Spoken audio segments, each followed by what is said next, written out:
Hello बेटा, आज हम अपना नेक्स्ट टॉपिक स्टार्ट कर रहे हैं। हमारा रहता था marginal utility analysis and consumer equilibrium. अब कंज्यूमर इक्विलिब्रियम को हम मार्जिनल यूटिलिटी एनालिसिस के थ्रू स्टडी करेंगे, डायग्राम के थ्रू एंड शेड्यूल के समझेंगे कि कंज्यूमर इक्विलिब्रियम को कैसे कैलकुलेट किया जाता है। इन्होंने कहा now we are addressing the basic question of the chapter, how much of a commodity buyer buys so that he gets the maximum satisfaction and attain the point of equilibrium। कह रहे हैं हम ये चीज़ स्टडी करेंगे। हमने ये तो पढ़ लिया कि बायर को जहाँ पे सबसे ज़्यादा सेटिस्फेक्शन होता है वहाँ पे वो इक्विलिब्रियम में होता है। हमने कल कंज्यूमर इक्विलिब्रियम का मीनिंग स्टडी किया था कि कंज्यूमर इक्विलिब्रियम वहाँ पे होता है where buyer gets the maximum satisfaction.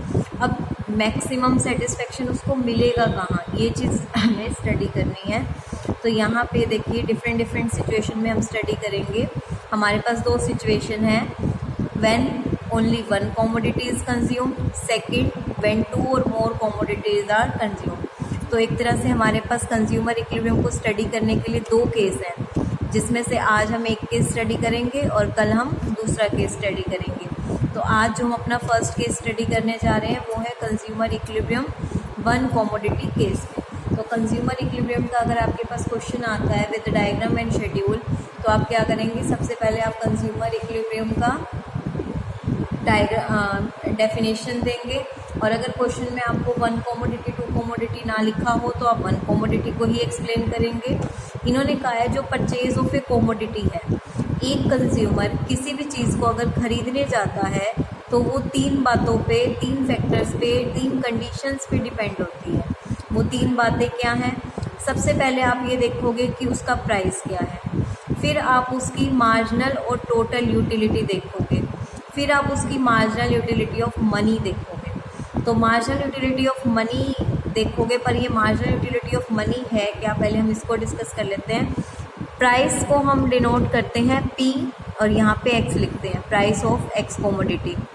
Marginal and total utility of X commodity को हम डिनोट करते हैं marginal utility of X commodity, और मार्जिनल यूटिलिटी ऑफ मनी को हम डिनोट करते हैं MUM से।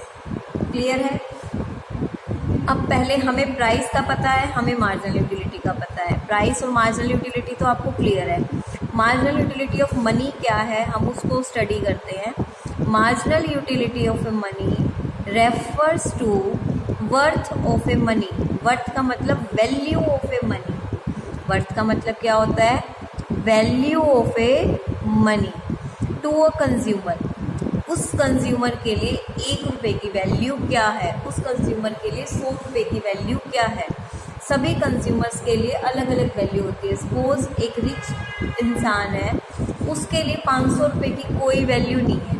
वो 500 रुपये किसी रेस्टोरेंट में जाता है खाना खाने, वहाँ पे एज ए टिप भी दे देता है। वही एक गरीब इंसान पूरे दिन में 500 रुपये कमाता है, तो वर्थ ऑफ ए रूपी दोनों के लिए डिफरेंट हुई ना। तो वर्थ ऑफ ए रूपी का मतलब क्या होता है? वैल्यू ऑफ ए रूपी, क्योंकि हर इंसान के लिए रुपये की वैल्यू क्या होती है? डिफरेंट होती है। What is the worth of a rupee? Consumer is expected to define it himself. Consumer अपने आप को इसमें डिफाइन करने की कोशिश करता है कि उसके लिए वो क्या वैल्यू, मतलब वो पैसे उसे क्या सेटिस्फेक्शन दे सकते हैं, यानी कि मैक्सिमम कितना उसको सेटिस्फेक्शन उससे मिल सकता है। वर्थ ऑफ ए वैल्यू का मतलब क्या है? उसका मैक्सिमम सेटिस्फेक्शन ही है। जैसे मैंने 500 रुपये का एग्जांपल दिया कि उस 500 रुपये से देखो गरीब का एक दिन का घर चलता है, तो उसके लिए वो 500 रुपये का सेटिस्फेक्शन कितना ज़्यादा होगा, और दूसरे हिसाब से देखा जाए तो रिच पीपल के लिए नहीं होगा इतना। तो जो वर्थ ऑफ ए रूपी होता है वो उसका मैक्सिमम सेटिस्फेक्शन को बताता है, जो कंज्यूमर खुद ही बता सकता है कि उसके लिए वो पैसा कितना वैल्यू रखता है। It is assume that he define it in terms of utility that he derives from a standard basket of goods he can buy with a रूपी। अब ये कह रहे हैं सेटिस्फेक्शन डिफाइन करता है जब वो किसी मार्केट में जाता है और अपने बकेट में सामान रखता है कि उसको क्या क्या सामान चाहिए और वो उससे ले पा रहा है या नहीं ले पा रहा है। एग्जाम्पल, आप 1 रुपये से आप क्या ले सकते हो? 100 ग्राम शुगर, 500 ग्राम राइस, 500 ग्राम सॉल्ट ले सकते हो आप। And the standard basket of, जो आपकी स्टैंडर्ड बास्केट आपने उसमें ये सब डाला, जो आपको टोटल यूटिलिटी मिली उससे कितनी मिली, 4 यूटाइल्स। जैसे मैंने आप लोगों से पूछा था ना कि आप लोगों ने पिज़्ज़ा खाया तो आपको कितना सेटिस्फेक्शन मिला, सबने बताया मैम 3, 4, 5। तो इसने बोला कि जब मैंने अपनी स्टैंडर्ड बास्केट में डाला तो मुझे यूटिलिटी कितनी मिली, 4 यूटाइल्स। तो इस इंसान के लिए जब इसको सेटिस्फेक्शन मिला है वो कितना है, 4 यूटाइल्स। तो 4 क्या ले लिया हमने, मार्जिनल यूटिलिटी ऑफ मनी, कि उस इंसान को जो उसके पास पैसा है उस वर्थ ऑफ वैल्यू यानी कि उस पैसे से उसको कितना सेटिस्फेक्शन मिलने वाला है। ठीक है, तो ये स्टैंडर्ड रेफरेंस होता है जो कमोडिटी बाय करता है विद द गिवन इनकम। आपकी इनकम गिवन होती है। Buying a unit of x commodity for a rupee would mean the consumer expect करता है। अब कंज्यूमर यही एक्सपेक्ट करके चलेगा कि इतने पैसे से कम मुझे इतना सेटिस्फेक्शन तो मिलना ही चाहिए। वो अपना सेटिस्फेक्शन को, मनी को यूटिलिटी में एक्सप्रेस कर देता है कि अगर मेरे पास इतना पैसा है तो मुझे हर बार इतना ही मैक्सिमम सेटिस्फेक्शन चाहिए। तो ये जो मार्जिनल यूटिलिटी ऑफ मनी होती है ये एक मेजरिंग रोड का काम करती है। इससे हम अपने सेटिस्फेक्शन को मेज़र करते हैं। ये हमेशा कांस्टेंट रहती है, इसमें चेंज नहीं होगा। ये मेजरिंग रोड है। लेट हम अब जैसे हमने कहा चेंज नहीं होगा, तो यहाँ पे मैं मान के चली कि मेरा मार्जिनल यूटिलिटी ऑफ मनी क्या है, 4 यूटाइल्स। ठीक है, तो अगर मैं 1 रुपया खर्च करती हूँ तो मुझे 4 यूटाइल्स का सेटिस्फेक्शन मिलता है। तो प्राइस ऑफ अ कमोडिटी कितना हो गया, दोनों को मल्टीप्लाई करके निकलता है। प्राइस ऑफ अ कमोडिटी आपका आ जाएगा 4 यूनिट, 4 रुपीज़, क्योंकि प्राइस क्या होता है, दोनों का मल्टीपल होता है। क्योंकि कल आप लोगों ने एक फॉर्मूला किया था ना, हमने कल एक फॉर्मूला किया था MUX बाय में PX is equal to MUM। हमारा जो हमने यहाँ पे कल आपको दिखाया था मैंने,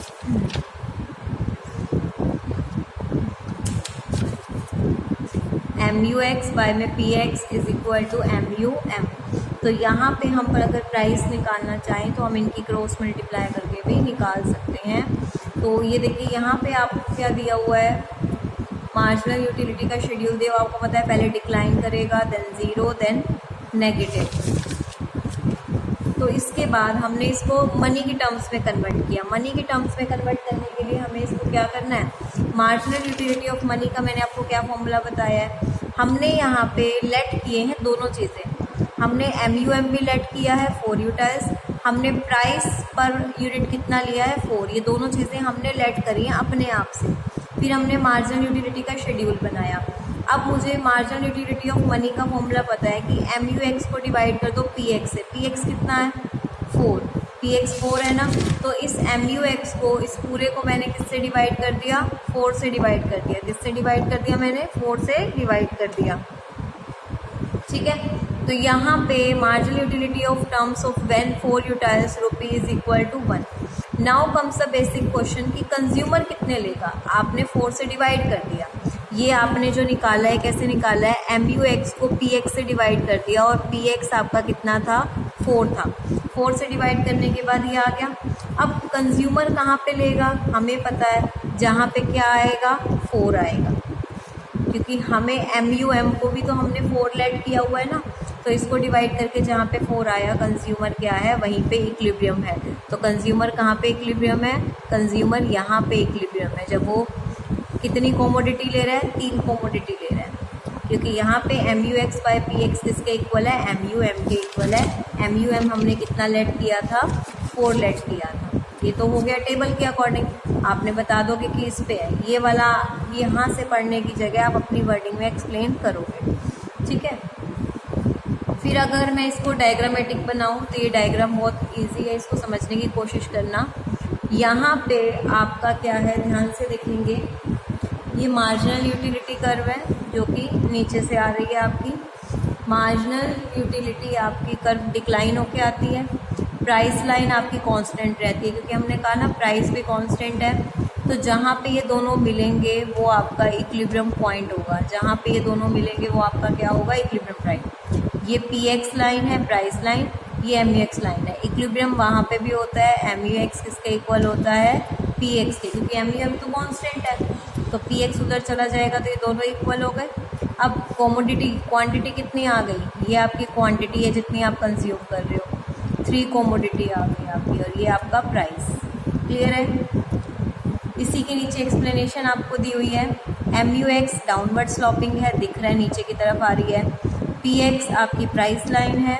each point on MUX show, MUX पे हर पॉइंट आपका क्या शो कर रहा है, MX in term of money.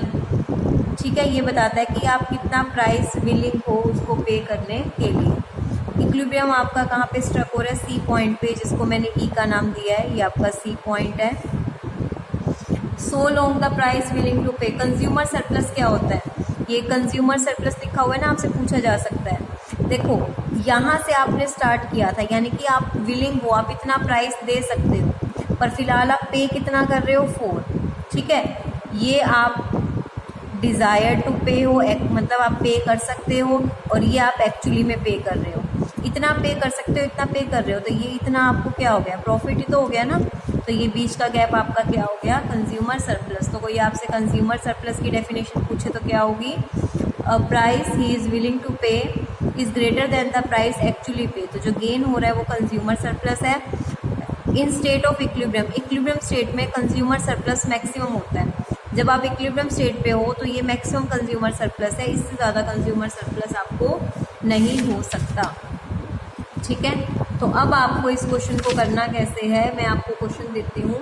Explain the consumer equilibrium with the help of schedule and diagram. तो आप फिर से कंज्यूमर इक्विलिब्रियम की डेफिनेशन लिखेंगे। ठीक है, फिर आप लिखेंगे consumer equilibrium in case of one commodity, उसका ये पॉइंट लिखेंगे। ये अलग से क्वेश्चन है, इसको इसके बीच में नहीं लिखना, ये अलग से क्वेश्चन है। Explain what is marginal utility of money अलग है। कंज्यूमर इक्विलिब्रियम की कंडीशन में पहले आप ये 3 पॉइंट बताएंगे। ये 3 पॉइंट बताने के बाद आप यहाँ से इसको करेंगे लेट ये 4 यूनिट, लेट ये 4 यूनिट, फिर आप ये टेबल बनाएंगे। ये वाले टेबल आप सीधा यही बनाएंगे, 2 नहीं बनाएंगे, आप सीधा ये वाले टेबल बना के आप फिर इसमें ये चीज़ एक्सप्लेन कर देंगे। ठीक है, ये एक्सप्लेन करने के बाद डायग्राम, और डायग्राम के बाद कुछ ये पॉइंट एक्सप्लेन कर देंगे, तो ये टॉपिक आपको क्लियर हो जाएगा। वहाँ से अगर अच्छे से ना हो रहा हो तो आप यहाँ से भी कर सकते हैं। ठीक है, इन्होंने यहाँ पे वन इक्विलिब्रियम का बता रखा है, आप डायरेक्ट यहाँ से भी कर सकते हो। आप ये चीज़ लिख के चाहे तो आप पीछे वहाँ से कर लो, चाहे डायरेक्ट ये कर लो, फिर इसके नीचे डायग्राम वाला करना ज़रूरी है। हमारा 2 कमोडिटी रह गया, वो हम कल करेंगे, और उसके बाद हमारा ये वाला चैप्टर क्या हो जाएगा, कंप्लीट। Thank you.